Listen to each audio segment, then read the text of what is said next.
मैं 31 साल से मछली लगा रहे हैं। यहाँ से बहुत दूर दूर से लोग मछली खाने आते हैं। दरिया का डमरा होता है, सेम नाले का चीड़ा होता है और VIP जायका होता है। यहाँ से बहुत दूर दूर से लोग मछली खाने आते हैं। मौसम इंतहाई खुशगवार हो चुका है और दोस्तों के साथ एंजॉय करने के लिए यहाँ पर मछली खाने के लिए आए हैं। और यहाँ पर दरिया सिंध की ताज़ा मछली जो कि कई मसालों से तैयार की जाती है, यहाँ पर आकर मछली खाते हैं और खूब जो है वो मौसम को एंजॉय कर रहे हैं दोस्तों के साथ। जैसे जैसे सर्दियों की आमद शुरू हुई है वैसे वैसे जो है ना वो मौसम को एंजॉय करने के लिए दोस्तों की गैदरिंग के साथ बाहर निकलते हैं और यहाँ पर आकर जो है वो मछली भी एंजॉय करते हैं। माशाल्लाह मछली जो है वो बहुत अच्छी फ्राई की हुई है और ये मछली जो है वो सर्दी की शिद्दत को भी कम करती है और जिस्मानी ताकत भी देती है।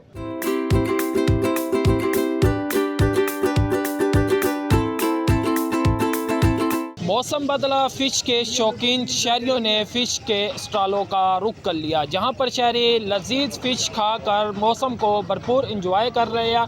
कैमरा टीम के साथ Malik Talha Akmal, south today news, Sadiqabad.